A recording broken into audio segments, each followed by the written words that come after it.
Բարև ձեզ սիրելի հայրենակիցներ, ձեզ հետ է Էդվարդ Անտինյանը, ողջունում եմ ձեզ Գլենդելից։ Այսօր օգոստոսի 24-ն է 2026 թվական։ Այսօր ազգային ժողովում կառավարության հնգամյա ծրագիրներ ներկայացնում վարչապետ Նիկոլ Փաշինյանը, դե բնական է այնտեղ կլինի ուշագրավ նաև սկանդալային ու սենսացիոն հայտարարություններ, սկսենք դրանից։ Խորհրդարանի ամբիոնից Նիկոլ Փաշինյանը հայտարարել է. Հայաստանն առաջիկայում կսկսի ԵՄ-ին անդամագրվելու պաշտոնական դիմում ներկայացնելու գործընթացը։ Եվրամիությանն անդամակցության շուրջ հանրաքվեն պետք է անցկացնել ոչ թե գործընթացի մեկնարկին, այլ երբ արդեն առկա կլինի հստակ ճանապարհային քարտեզ։ Իմ ընկալումն այն է, որ մենք հանրաքվե կանցկացնենք անդամագրվելու հարցով պաշտոնապես Եվրամիությանը դիմելուց, համապատասխան արձագանք ստանալուց եւ գործընթացի վերաբերյալ ճանապարհային քարտեզ ունենալուց հետո։ Որն էր այստեղ սենսացիոնը, որովհետև հնգամյա ծրագիրը Նիկոլ Փաշինյանը հանրայնացրել է, կարդացել ենք եւ այնտեղ Եվրամիության անդամակցության հայտի մասին ծպտուն անգամ չկա։ Խոսքը գնում է ՍԵՊԱ-ի, այսինքն համապարփակ եւ ընդլայնված գործընկերության ծրագիրը կյանքի կոչելու եւ վիզաների ազատականացման մասին։ Սա է Եվրոպայի հետ համագործակցությունը։ Չկար այնտեղ անդամակցության հայտ ներկայացնելու որևէ դրույթ անգամ։ Հիմա դուք պատկերացրեք, հնգամյա ծրագիր է ներկայացնում, ամյան երևի տարինա, չէ, ես չեմ շփոթել, կարող է հայերենս չի հերիքում, բայց 5 օր հետո ուրիշ բան է հայտարարում, բա դուք 5 տարի ինչ եք անելու։ Շատ ուրախ եմ, որ Հայաստանի վարչապետը վերջապես հասկացավ, որ պետք է հայտ ներկայացնի Եվրամիության անդամակցության։ Որքան է ես քննադատաբար մոտենամ իր քայլերին, որքան էլ գտնեմ, որ այն ինչ որ ինքը արել է, այն ինչ որ ինքը խոստովանել է, որ արել է, այնպիսի անդառնալի կարմիր գիծը անցել, որից հետո ընդհանրապես մոռանալ է պետք, երբևիցե կարելի է համագործակցել այդ կարգի կառավարության հետ, բայց ուրիշ հարց է։ Ես 2004 թվականից խոսում եմ Հայաստանի անդամակցության մասին Եվրամիության հետ ու հավատացնում եմ ձեզ, բացի տուժելը, որ օրվա իշխանությունը ճնշել է, որպեսի հանկարծ այդ գաղափարները լայնորեն չտարածվեն եւ մի դրամ անգամ կամ մի դոլար ու եվրո անգամ գրանտ չեմ ստացել։ Ես չեմ ասում գրանտ ստանալը վատ բան է, կարող է շատ օգտակար ծրագրեր մարդիկ կյանքի կոչեն եւ ստանան, դրա մեջ բացարձակ քննադատական չեմ ասում։ Ուղղակի ուզում եմ ասեմ, ես դրա համար չի որ դա արել եմ։ Ես դրա համար չի որ արել եմ, որ մի հատ ծրագիր անենք, հետո հավանեն, մի հատ էլ ֆինանսորեն մի հատ էլ անենք։ Ես ուղղակի եղել եմ գաղափարական մարդ։ Իմ կյանքի 22 տարին նվիրել եմ դրան, տուժել եմ դրա համար։ Եվ դրա համար այն ժամանակոց Փաշինյանն էր երկրի ղեկավարը, ոչ էլ Ամերիկայում այսօրվա Տրամպը, ոչ էլ այնտեղ Պուտինը դե Պուտինը հավերժ է, թե չէ։ Ինչի եմ ասում, այսինքն դա իրավիճակային չի եղել իմ մոտեցում, այլ գաղափարական։ Դրա համար անկախ նրանից, որ Նիկոլ Փաշինյանը որքանով է ճիշտ, բանը այդ ծրագիրը իրականում կյանքի կոչելու թե ոչ, եթե այդ քայլը նույնիսկ անի, վաղը մյուս օրը դա շարունակելու հետ կապված կան ուրիշ ուժեր, որոնք որ այդ կետից շարունակեն, որովհետև մի քայլ արված է կամ որոշակի փաթեթ արդեն արված է, դա կլինի մեր երկիրը տարիներով առաջ կընկնի, նույնիսկ եթե ինքը դա անում է օրվա կուրսով իրավիճակային որոշում կայացնելով։ Միևնույնն է, դա կապ չունի։ Հիմա մեր աշխատանքը ավելի է շատանում ու ավելի է բարդանում, ասեմ ինչի։ Եվ դու հստակ կանգնում ու ասում ես, մենք հայտ ենք ներկայացելու Եվրամիությանը, քո հակառակորդներն ասում են, դե կտեսնես քեզ ոնց կխանգարենք։ Բայց եթե դու իրական քայլ չանես դեպի Եվրոպա, այդ դեպքում արդեն քեզ չեն աջակցի այնպես, որ դու կարողանաս պոկվես սրանցից։ Հայտնի արտահայտություն կա, սեպը սեպով են հանում։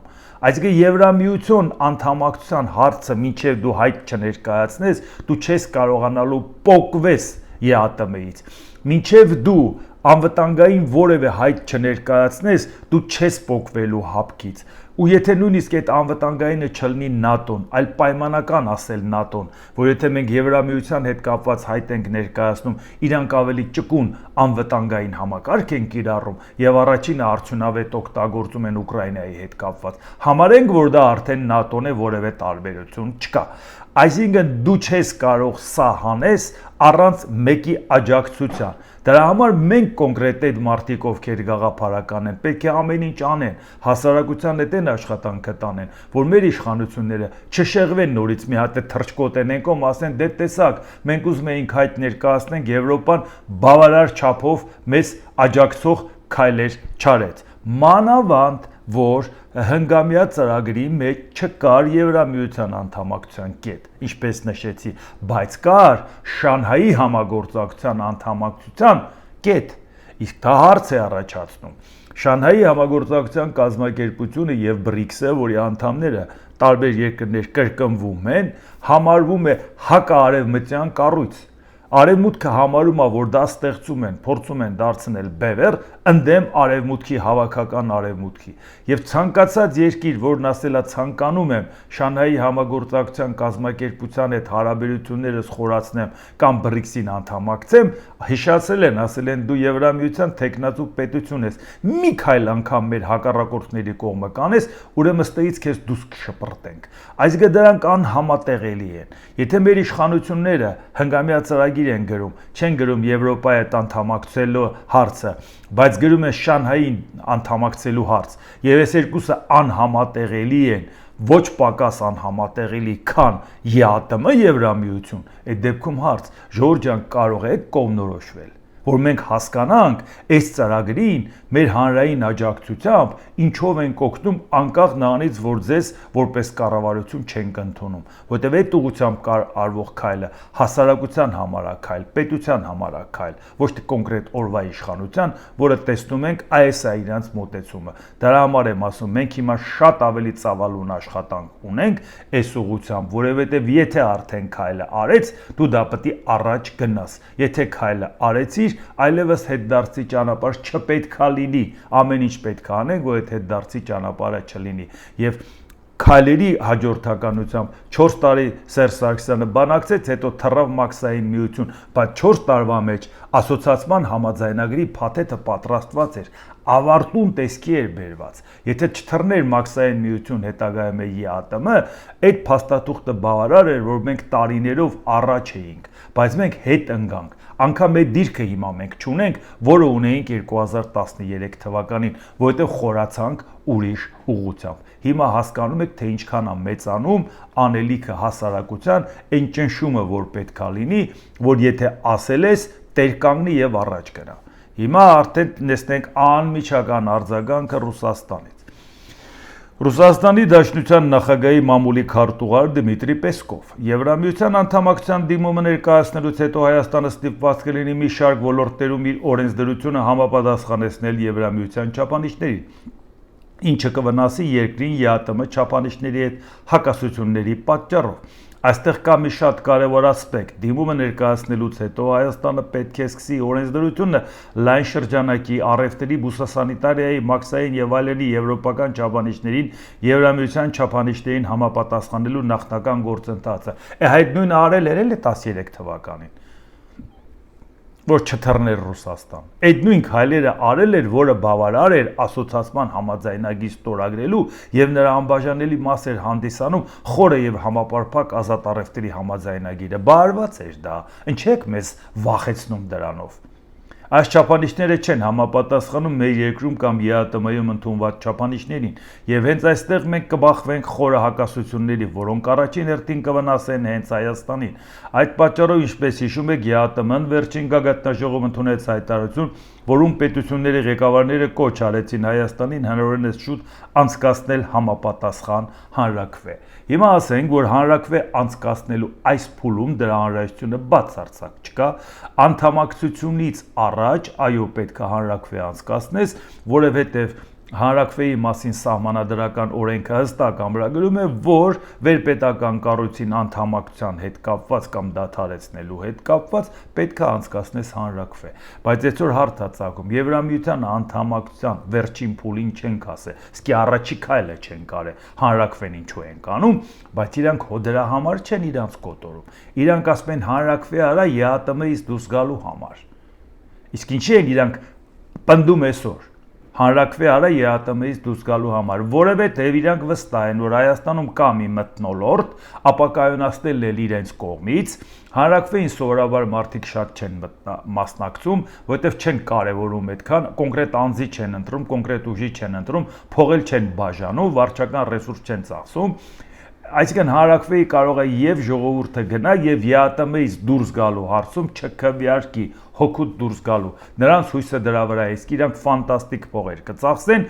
իրանց արբանյակների միջոցով, իրանց կատարածուների միջոցով, որ Հայաստանում ցախողեն այդ հանրաքվեն, ասեն ժողովուրդը ցանկանում է մնալ ԵԱՏՄ-ում, այո գազիկինը կթանկացնենք, այո էս կանենք, այս ճնշումը կանենք եւ այլ եւ այլ։ Մենք դա հաշվի առնելով մտածում ենք, որ հասարակության հետ պետք է այնպիսի աշխատանք տանել ու չմտածել ով է խորհրդանում, ով չի խորհրդանում, ինչա նեղանանք մի կողմ քաշվենք, թե դուք մեզ չընտրեցիք խորհրդանում չեմ, դե գնացեք ու ընտրել եք, թող նրանք էլ ձեր հետ աշխատեն։ Սա ինչա մանկապարտեզ է, ինչա։ Մեր հայրենիքն է, ումից ենք խռովում։ Մեր ժողովուրդից ենք խռովում։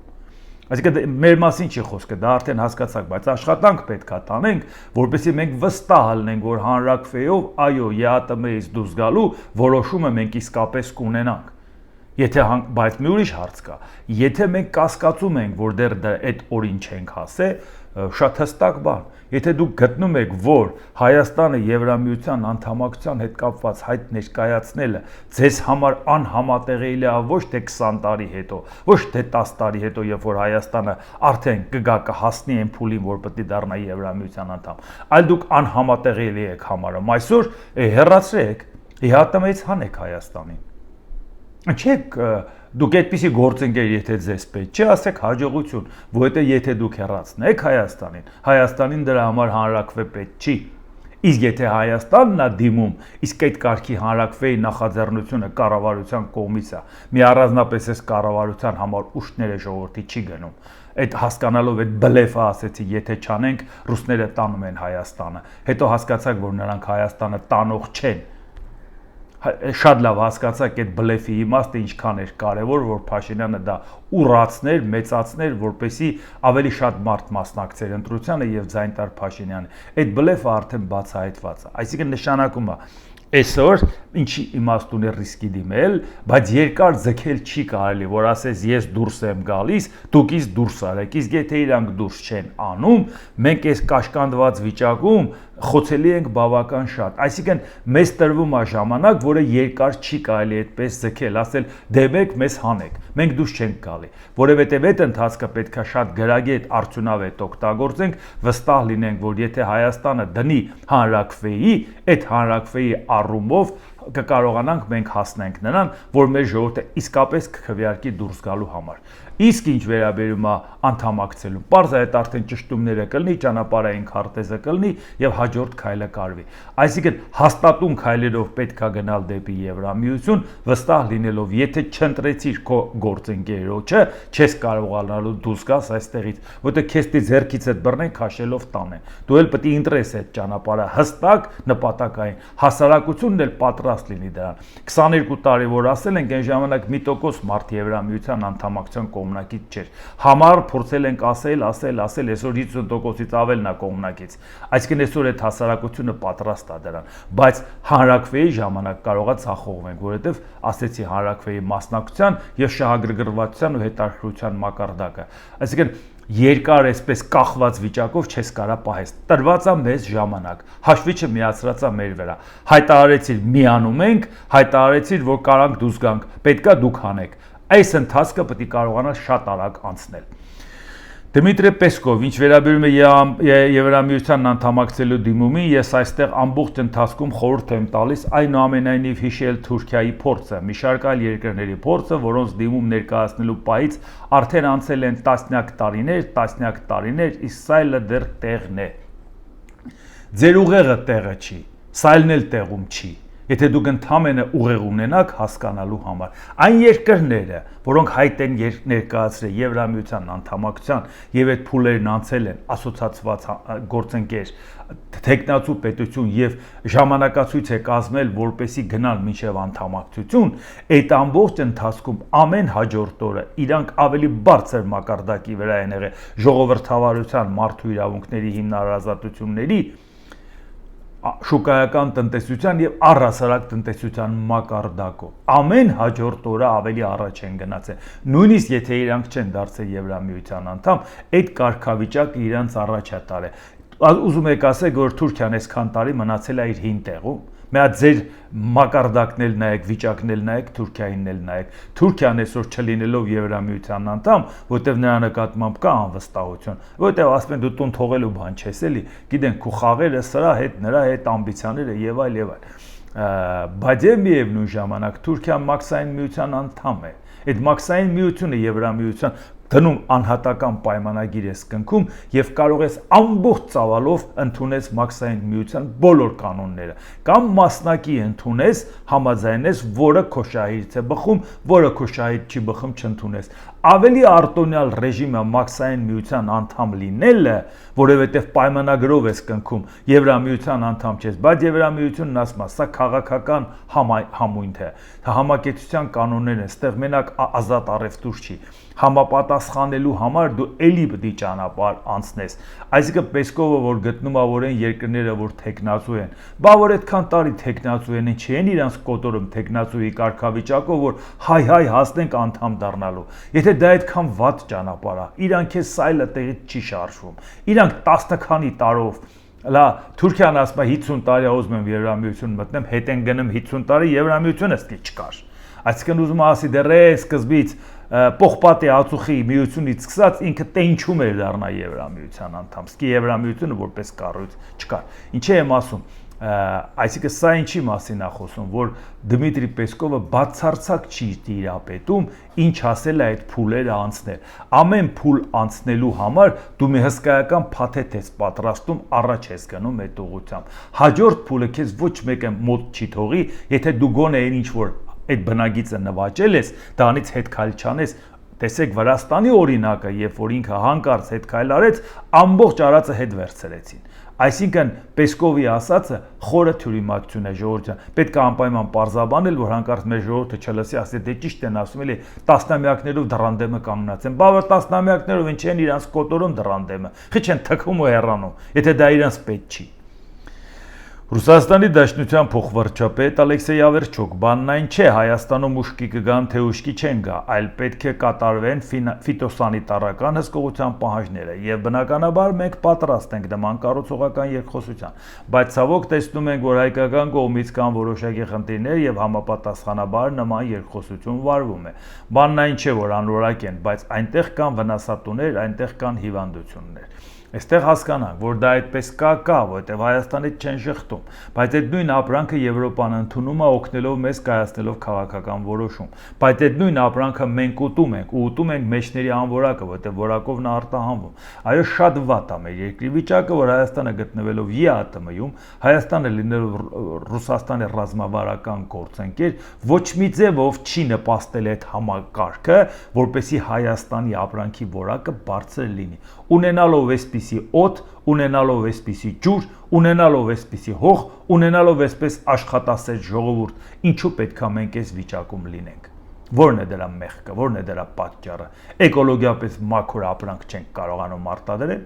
Օրգանական գյուղատնտեսության մթերքից տեղյակ չեք, ինչի է ծավալը պակաս։ Պակասը, որովհետև բավարար չափով ներդրում չի արվում։ Պակասը, որովհետև այդ ապրանքները թանկ են ու որակով։ Պակասը, որովհետև դրա համար պետք է գնողունակ պահանջարկ բարձր երկրներ, բարձր գնողունակությամբ երկրներ։ Դրանք նավթային արաբական երկրներն են, որոնք անապատային են, շատ դրա կարիք ունեն։ Դրանք Եվրոպան է, որը կենսամակարդակը բարձր է, դա Միացյալ Նահանգներն է եւ էլի երկրներ։ Այսինքն բա դուք չգիտեք պատճառը որն է, որ մենք չենք կարողանում օրգանական գյուղատնտեսությունը զարգացնենք, չենք կարողանում ինտենսիվ գյուղատնտեսությունը զարգացնենք, որովհետեւ մենք ընկել ենք վատ շրջապատ իդեմս ԵԱՏՄ-ի։ Չեք հասկանում, որ դուք եք մեղավոր, որ դա այդպես է։ Այո, մենք մեր արտադրողներից կպահանջենք, այս ինչ եք անում, մեր իշխանությունից կպահանջենք, ասենք, բայց այդ ինչ եք տալի, որ մենք ուտում ենք, որը ռուսները մերժում են։ Բայց միևնույնն է, մենք պետք է հասկանանք, քանի մեզանից սա է պահանջվում, քաղաքական նպատակներով անորակը կընդունենք, քաղաքական նպատակներով անորակը կվերժենք, ապրանքը կմնա ձեր վրա, ինչ կասենք, սուսուփուս կանենք, չի կարելի այդպես ապրել, աշխատել ու պետություն ղեկավարել։ Այսինքն սա պետք է մեզ լինի ապտակ, դրական իմաստով ապտակ, այո, սթափեցնող ապտակ, որ մենք ի վերջո պետք է ընտրենք ճիշտ ճանապարհ, որտեղ հարգվում է ապրանքի որակը, որտեղ պատրաստ են թանկ վճարել որակով ապրանքի համար։ Սա է։ Նիկոլ Փաշինյան, մեր անելիքը պետք է լինի պետությունը զարգացնել ու այն հարատև սերնդասերունդ փոխանցելը։ Սրա համար էլ հարկավոր է նախ սերտել մեր հին ու նոր պատմության դասերը, թե ինչ է լինում, երբ անվտանգության մեր հույսերը կապում ենք ուրիշների հետ։ Շատ վատ ձևակերպում է Նիկոլ Փաշինյանի կողմից, անվտանգության հետ կապված կարող ենք հույսներս դնենք մեր վրա, բայց մեր վրա հույսը դնելը նորից նշանակում է ընտրել ճիշտ գործընկեր։ Երբ որ դու այսօր տեսնում ես, որ ազդեցիկ եվրոպական երկրները ՆԱՏՕ-ի անդամ են, երբ որ դու այսօր տեսնում ես, որ Կանադան, որ իր տարածքով աշխարհում երկրորդ պետությունն է, որը ինչ անվտանգային խնդիր ունի, ինչ խնդրեմ ունի, Ամերիկայի հարևանն է, եւ այդ Կանադան ՆԱՏՕ-ի հիմնադիր անդամ է։ Երբ որ դուք տեսնում եք, որ այսօր իսլամական ՆԱՏՕ են ստեղծում մեր տարածաշրջանում, երբ որ տեսնում եք, որ Ավստրալիան ու հարավային Նոր Զելանդիան ներողություն Անզուսի անդամ են, Ամերիկա, Նոր Զելանդիա, Ավստրալիա ռազմական բլոկի անդամ են, որը անդամագրվել են 1951 թվականին ու մինչև այսօր անդամակցությունը շարունակում են։ Բա ինչին էր իրանց պետք է կոլեկտիվ անվտանգությունը, ով էր գնացել իրանց նեղացնում։ Դուք տեղյակ չեք, որ եթե Ամերիկայի Միացյալ Նահանգները ռազմական բլոկի անդամ չլեր Ավստրալիան ու Նոր Զելանդիան, առավոտ կարտնանայիք այնտեղ տեղացի մի հոգի, չեմ երկու հոգի կգտնեիք, մնացածը Չինաստանը վերցրած կլներ։ Ես դա հենց այնպես չեմ ասում, նենց պատկերավոր ներկայացնում։ Ես դա ասում եմ, դա իրական ծրագիր էր, որի դեմ նռան։ Այսինքն ասել, որ մենք հույսները սխալ երկրի վրա ենք դրել, նշանակում է հույսներս մեր վրա դնենք եւ մենք մեր անվտանգությունը մենք ապահովենք, նշանակում է այդ անվտանգությունը պատվիրակես Ադրբեջանին, Թուրքիային, որովհետեւ նրանք լավ էլ շահագրգռված են, որ մենք որևէ մեկի անվտանգային համակարգի հովանոցի տակ չլինենք։ Կոպտագույն սխալ է, եթե դու ուզում ես դուրս գաս հապկից, ուզում ես փոկվես Ռուսաստանից, ասես մեզ ոչ մեկ այլևս պետք չի, որովհետև մենք իրանց հետ վատ ենք բաժանվել, մենք նրանց չենք վստահում։ Որովհետև մենք այսօր Թուրքիան, Սաուդյան Արաբիան, Պակիստանը կոլեկտիվ անվտանգության կարիքն ունեն, Գերմանիան, Ֆրանսիան, Իտալիան, Մեծ Բրիտանիան ունեն, Հայաստանը դե չէ։ Հայաստանը Փաշինյանն է ղեկավարում, ինչ կոլեկտիվ անվտանգություն։ Խաղաղության սրտիկը անում է, աղոհազն առնում, քցվում Ադրբեջանի ոտերը, Թուրքիայի ոտերը։ Մենք վերջերս Ռուսաստանին էր։ Հիմա չկարծեք թե Ռուսաստանից փոկվել է։ Այս իրա խաղերի պատճառով է, որ հիմա երեսով են տալի։ Նիկոլ Փաշինյան, մենք պետք է դադարենք Ադրբեջանում Հայաստան փնտրել, Ադրբեջանը պետք է դադարի Հայաստանում Ադրբեջան փնտրել։ Երբ մենք հայրենիք ենք փնտրում մեր հարևանների միջազգայինորեն ճանաչված տարածքում, դրանով բացում ենք այն դուռը, որով նրանք իրենց հայրենիքն են փնտրում Հայաստանի միջազգայինորեն ճանաչված տարածքում։ Ստացվում է, որ մենք փնտրում ենք 4 տեղ, իրենք 4-ով փնտրում են մի տեղ, մեր երկրում, նշել է Փաշինյանը։ Այս որ ասում է, չէ, հարց է առաջանում։ Իսկ այն որ դու ասում ես, որ մենք պետք է էս անենք, պետք է չփնտրենք Ադրբեջանում Հայաստան։ Մենք Ադրբեջանում Հայաստան չենք էլ փնտրում։ Ադրբեջանում ասում ենք Արցախցու բնորանն է, Արցախին պետք է ապրի իր բնորանում։ Այնտեղ ապրել, անգամ այնտեղ խորհրդային միության տոտալիտար երկրի ժամանակ ունեցել է ինքնավարություն, թեպետ դրանից էլ դժգոհ ենք եղել, եւ խորհրդային միության օրենքներով է դուրս եկել, բայց նույնիսկ այդ պարագայում նա ունեցել է այնտեղ ապրելու իրավունք։ Հիմա այսօր Նիկոլ Փաշինյանը գտնում է, որ եթե Արցախցին ուզում է Արցախում ապրի, դա նշանակում է մենք այնտեղ Հայաստան ենք փնտրում։ Իրանից առաջ ով է ասել Արցախը Հայաստան է եւ վերջ։ Դու ես ասել, դու ես պաշտոնապես ասել։ Այսինքն սա ինչի համար է, չի կարելի ասել, որ Հայաստանում, քանի որ կան մարդիկ, որոնք որ ասում են, որ Արցախը Հայաստան է, նշանակում է Ադրբեջանը լրիվ լեգիտիմ իրավունք ունի, ասի Հայաստանն էլ արևմտյան Ադրբեջանն է։ Ազգալյանը այն ժամանակ, որ ասում էր սա Հայաստան է եւ վերջ Արցախում։ Այո, այն ժամանակ նա պաշտոնյա չէր, նա ասում էր եկել ենք տեր ենք կանգնել այս տարածքին։ Բայց տեր կանգնեիք միության բանի իրար հետ միանալու որոշում էր կայացված։ Բայց պաշտոնական մակարդակով Նիկոլ Փաշինյանն պետության անունից գնացել ասել սա Հայաստան է եւ վերջ, ում էս մեղադրում։ Բայց հարցը առաջանում, ենթադրենք մեր ընդդիմությունը գտնվում է, որ մեր տարածքներ պետք է մենք վերցնենք։ Ընդդիմությունը, բայց Ադրբեջանում դա անում է իշխանությունը պետական մակարդակով։ Ինչի է հավասարության նշան դնում։ Ինչի է դնում հավասարության նշան։ Արցախցին Արցախում ապրել է, նա նրա բնօրանն է, հազարամյակներով։ Իսկ Ադրբեջանը, որտեղ նույնիսկ բնակվել է, նա այնտեղ արևմտյան Ադրբեջան պետություն ա եղել, կամ ինքնավարություն ա եղել, որևէ կարգավիճակ ա ունեցել, էթնիկ որևէ ինքնավարություն ա ունեցել Հայաստանի տարածքում, ինչու ենք մենք հավասարության նշան դնում։ Կամ եթե մեր ընդդիմությունը ասի ինչ-որ մի բան, նա իշխանության չի եկել, ժողովուրդը նրան ձայն չի տվել։ Դու ո՞նց ես դա համեմատում։ Ստացվում է այնպես, որ դու մեղադրում ես ընդդիմությանը, քանի որ դուք փնտրում եք Հայաստանից դուրս Հայաստան, դա է պատճառը, որ Ադրբեջանը փնտրում է Ադրբեջանից դուրս Ադրբեջան, դուք եք մեղավոր, բայց հարցա ծագում։ Դու չունես այդ լծակը, որ պահանջես, որ ընդդիմությունը Հայաստանից դուրս Հայաստան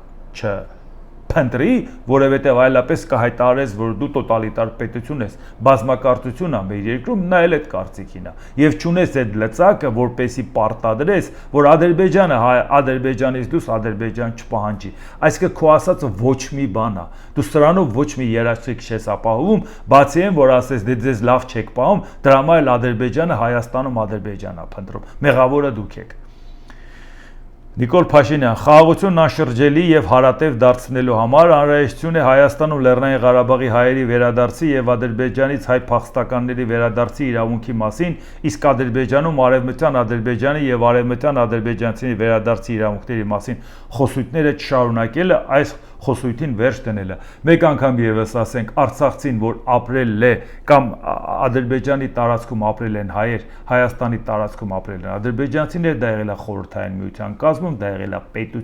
պետությունը խորհրդային միություններ եւ խորհրդային միության կազմում կոնֆլիկտի պատճառով եղել է տեղահանություններ։ Հայաստանցիները հայերը դուրս են եկել Ադրբեջանից բռնի կերպով, Հայաստանից ադրբեջանցիները գնացել են փոխհատուցում ստանալով հա հանգիստ, հա հաշտ ու խաղաղ։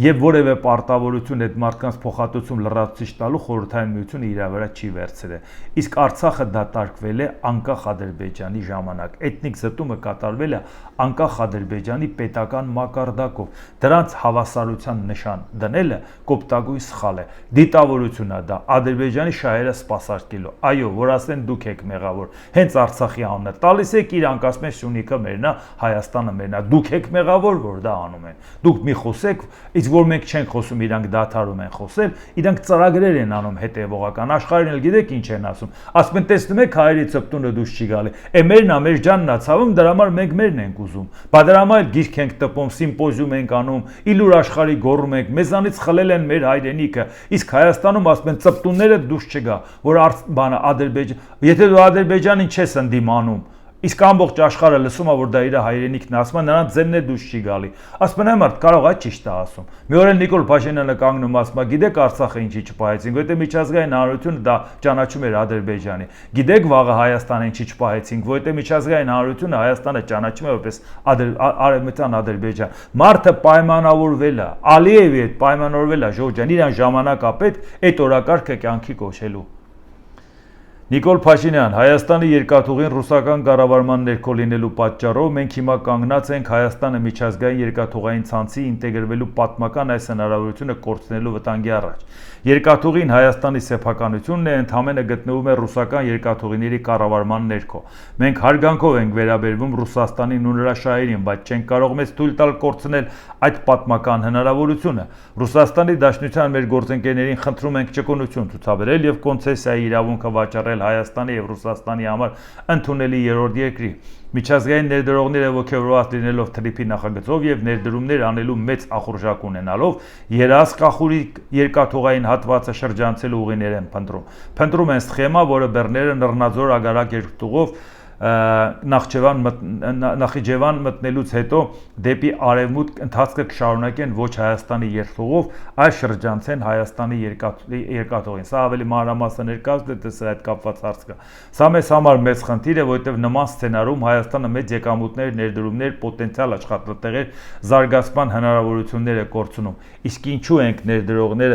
ինչու են ներդրողները, բեռնափոխադրողները, ապրանքներ վաճառողներն ու ձեռք բերողները ուզում խուսափել երասք ախորիկ երկաթուղուց մի պարզ պատճառով երկաթուղու այդ հատվածը թեև Հայաստանի լիարժեք սեփականությունն է, բայց գտնվում է ռուսական երկաթուղու կառավարման ներքո, իսկ Ռուսաստանի արևմուտքի բարդ հարաբերությունները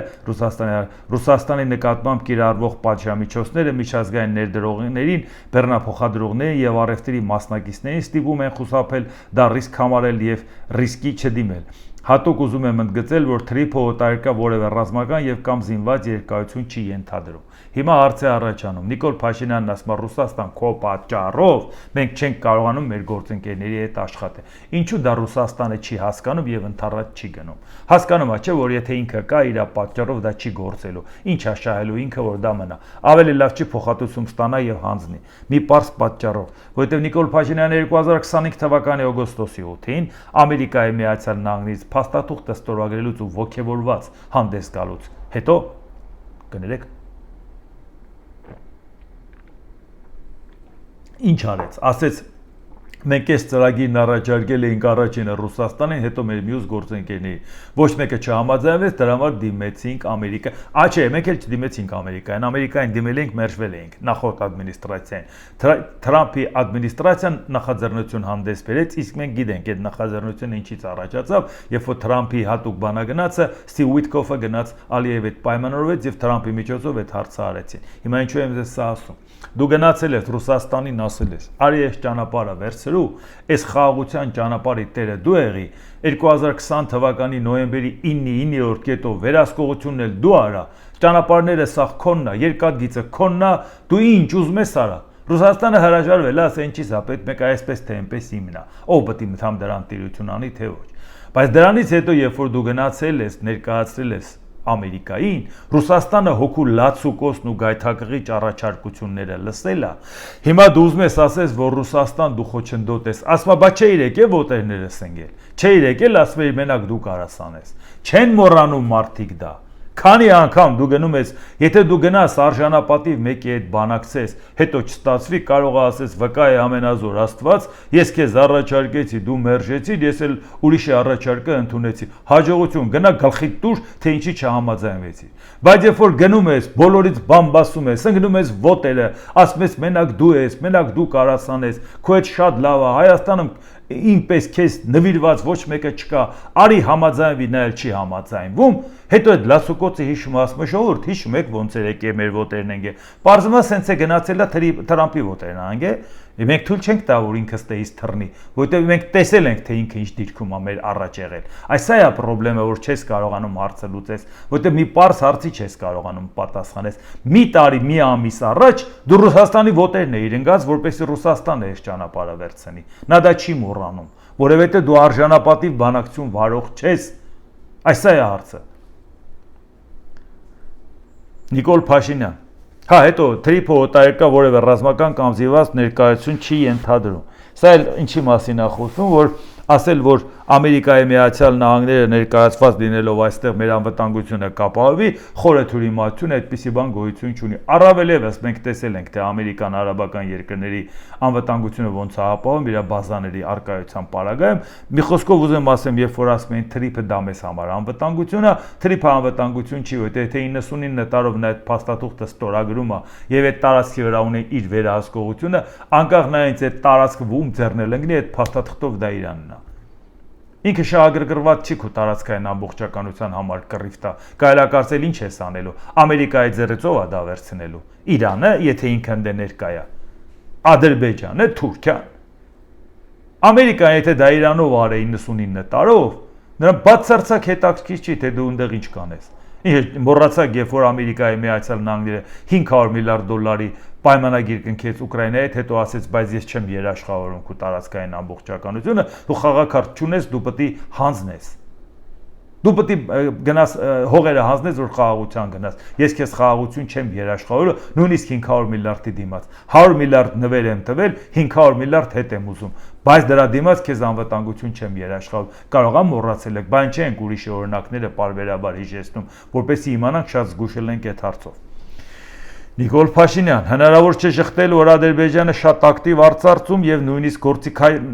քայնացնում է սահմանադրական բարեփոխումների թեման։ Ես սա հանրահայտ փաստ է։ Նոր սահմանադրության մեջ անկախության հռչակագրին հղում չպետք է լինի։ Մենք հայտարարել ենք Ղարաբաղի շարժումը չշարունակելու ավարտելու որոշման մասին։ Ժողովուրդն այդ որոշումը հաստատել է։ Նոր սահմանադրության ընդունման օրակարգը մաքուր հայաստանյան օրակարգ է։ Քաղաքացիները քվեարկելով ՔՊ-ի օգտին քվեարկել են նաև այդ օրակարգի օգտին։ Երկու հարց դիտարկում է սա հետ կապված։ Նախ այն որ ինքը խոստովանում է որ Ադրբեջանը հնարավոր չէ շղթել որ Ադրբեջանը ակտիվորեն արծարծում սահմանադրությունից անկախության հռչակագիրը հանելը, որտեղ հնարավոր չի թաքցնել, ոնց թաքցնի։ Հիմա ուզում ասի չէ,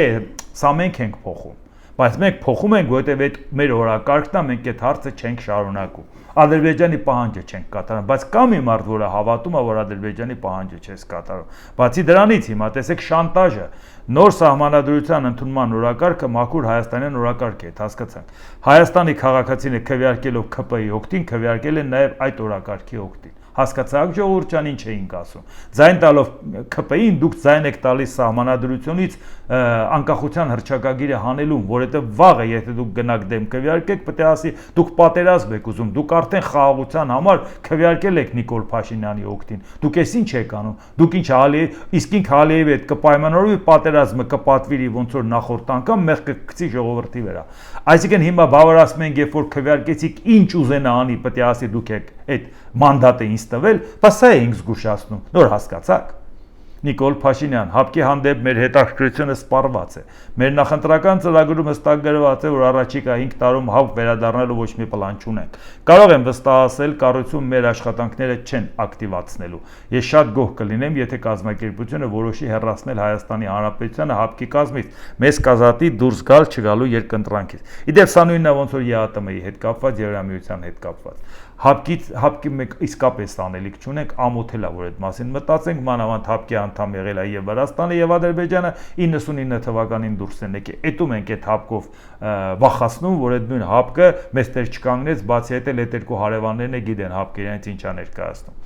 Բացի դրանից, բայց ուրիշ հարց կա։ Ուզում եք հանրակրվե լինի։ Չենք անում հանրակրվե հապկից դուրս գալու համար։ Ուզում եք հանեք, ժողովուրդ ջան։ Այդ նույն պատճառը ոնց որ Եվրամիությունը նշեցի։ Մենք լուրջ աշխատանք ունենք անելու, որ Հայաստանի անվտանգության հետ կապված լուրջ ձևով իրական գործընկեր գտնենք։ Նիկոլ Փաշինյանի այս ռեգիոնալ խաղերը մոռացեք, մեզ իրական լուրջ դաշնակից կամ համակարգապետ քաղաքական անվտանգության անդամ լինելա պետք։ Եվ քանի դեռ մենք այդ հարցը չենք լուծել, ելի մեր հասարակության ապակայունացնելու համար կասեն դերեք հանրակրվեի, մենք էլ այո ասում ենք հանեք, բայց նորից եմ ասում, երկար ձգել հապկն էլ ավտանգ։ Հապկը մի անգամ օգտագործել են երկրի ներսում անկարգությունները կարգավորելու համար Ղազախստանում, այն ժամանակ էլ նախագահող երկիրը Հայաստանն էր։ Պետք չի թույլ տալ, որ հապկը ասի ես լեգիտիմ ձևով ներկայացված եմ Հայաստանում, Հայաստանը ոչ մի օրենք չի տորպեդահարել, ոչ մի որոշում չի տորպեդահարել, Հայաստանը բոլոր որոշումները ընդունել է, եթե նույնիսկ չի մասնակցել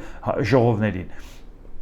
Այսինքն չի կարելի էս էլ երկար ձգել, որովհետև իրանք արդեն գիտեն ԵԱՏՄ-ից դուրս գալ, հապկից դուրս գալը արդեն որոշված է, այսինքն ոնց ապակայունացնենք, որ հանկարծ ժողովուրդը դրան չհամաձայնվի, ասի շատ անվտանգության խնդիր կունենանք հապկից դուրս գալու։ Այո, այս կախված վիճակը, որ ասել ուզում եք դուք անեք, երկար պետք չի ձգել, ստեղ էլ անելիք ունենք, այսինքն հասկացաք ինչի մասին է խոսքը։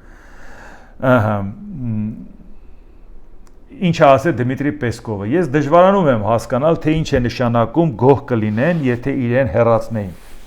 Եթե Երևանն իր ազգային շահերից ելնելով այլևս կարիք չունի անդամակցելու տարածաշրջանային անվտանգության ապահովման այսքան կարևոր կազմակերպությանը, ապա նա ազատ է ընդունելու համապատասխան որոշում եւ լքելու այդ կազմակերպությունը։ Արդեն բացատրեցինք, որ այս պահին անիմաստ է հանրակրվե անել, այն էլ 3 հատ, մի հատ սահմանադրական, մի հատ հապկից դուրս գալու, մի հատ ԵԱՏՄ-ից դուրս գալու։ մոռացեք դրա կարիքը այս պահին չկա, անհրաժեշտությունը բացարձակ հետողությամբ չկա, բայց պետք է լուրջ հետևողական քայլեր անել, որ եթե հանում եք, հանեք, եթե չէ հասարակությունը վստահ լինենք, որ եթե հանրակրվե լինի, մենք այդ խնդրը չենք ունենա։ Մանավանդ որ ցանկացած վերպետական կառույցից դուրս գալու հարցում դրվում է մի հարց օրակարգում։ Սահմանադրությունն էս փոխելու հանրակրվե ես անելու այդ մի հարցով։ ԵԱՏՄ-ից դուրս գալու հարց հանրակրվե ես անելու այդ մի հարցով։ ՀԱՊԿ-ից դուրս գալու համար հանրակրվե ես անելու այդ մի հարցով։ Այսինքն 3 հանրակրվե ես անելու։ 3-ն է շատ բարդ լինելու։ Հասարակության հետ շատ լուրջ անելիք ունենք։ Իսկ հիմա մենք տեսնենք Ուկրաինայի հետ կապված ինչ է կատարում, ինչը որ կհասցնենք, վաղը կանրադառնանք, որովհետեւ շատ հարցեր կա, դե հասկացաք այսօրվա կառավարության ծրագրի հետ կապված ինչքան ժամանակը մեր խլեց դրա հետ կապված։ Եվրոպական խորհրդի նախագահ Անտոնիո Կոշտան ելույթ ունենալով Կիևում ասել է. Եվրամիությունը չեզոք չէ, Եվրամիությունը աջակցում է Ուկրաինային։ Այսինքն մենք դիտորդ չենք, մենք հարթակ չենք տրամադրել Ռուսաստանին Ուկրաինային իրար հետ բանակցելու համար։ Մենք աջակցում ենք Ուկրաինային, հստակ մենք կոնֆլիկտի կողմ ենք։ Կոշտան կրկին խոստացել է Կիևին գումար, զենք եւ եւս առավել մեծ պատժամիջոցներ Ռուսաստանի դեմ։ Այսինքն սա հասկացանք, ինչն է վերաբերմունքը Եվրամիության խորհրդի նախագահի կողմից։ Ուկրաինան անօդաչու թռչող սարքերի հարվածների տակ են հայտնվել ուկրաինական օզոնի 3 պահեստներ Ռուսաստանի տարբեր շրջաններում, Ադիգեյսկում, Մախաչկալայում եւ Ստավրոպոլի երկրամասի Նեմինոմիսկում։ Իհարկե նաեւ Կրասնոդարում էլ օզոնի լոգիստիկ կենտրոնը եւս հայտնվել է ուկրաինական ԱԹՍ-ների հարձակման տակ։ Հիմա դուք տեսեք, հետևողական խփում են Վալբրձից անցան օզոնին։ Գիտեին, որ դա պետք է հաջորդը դա լինի, որ ասում ենք Ուկրաինան սպիտակներով է խաղում։ Հաջորդը դու գիտես ինչ է անելու։ Անկամ կանխատեսելի էր ինչ է անելու։ Կարողանում են պահել, չեն կարողանում։ Հիմա դուք տեսեք ինչ խայտարակության մակարդակը նայեք։ Օզոնը կայքում համապատասխան բաժնից հեռացրել է Ռուսաստանում գտնվող 56 պահեստների հասցեները։ Միևնույն ժամանակ ընկերության արտասահմանյան 4 լոգիստիկ կենտրոնների Աստանայում, Ալմաթիում, Միսկում եւ Երևանում գտնողների հասցեները հասանելի են։ Ռուսաստանյան պահեստների քարտերում այժմ չկան փաստացի եւ իրավաբանական հասցեները։ Yandex քարտեզների կոորդինատների հղումները եւ երթևեկության սխեմաները։ Հայտնի չէ թե կոնկրետ երբ է օզոնը թաքցրել հասցեները։ Օզոնի աջակցման ծառայությունում վաճառողներին հայտնել է, որ այժմ պահեստի ճշգրիտ հասցեն եւ երկաթուղին տրամադրվում է անհատապ։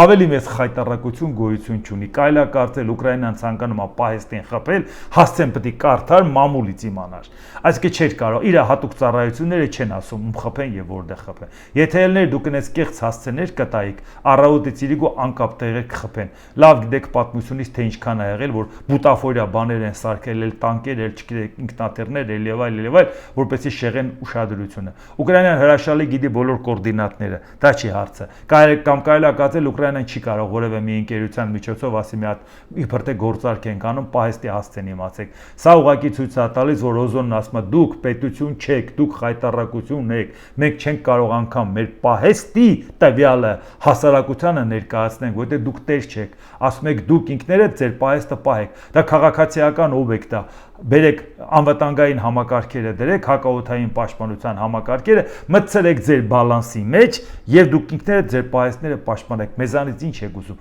Այսինքն այդտեղ պետություն չկա, ժողովուրդ ջան։ Սա է նշանակում։ Էլ ինչ անեն, որ մենք հասկանանք, մենք այդ պետության հետ անելիք չունենք, ժողովուրդ ջան։ Դե ինչ Այսօր այսքանը, եթե հավանեցիք սեղ մեկ լայք կոճակը, բաժանորդագրվեք Էդվարդ Տանտինյան YouTube-յան ալիքին, սեղ մեկ զանգակ կոճակը, գրեք մեկնաբանություններ, գրեք հարցեր, դիտեք եւ դատեք ինքներդ։ Շնորհակալություն։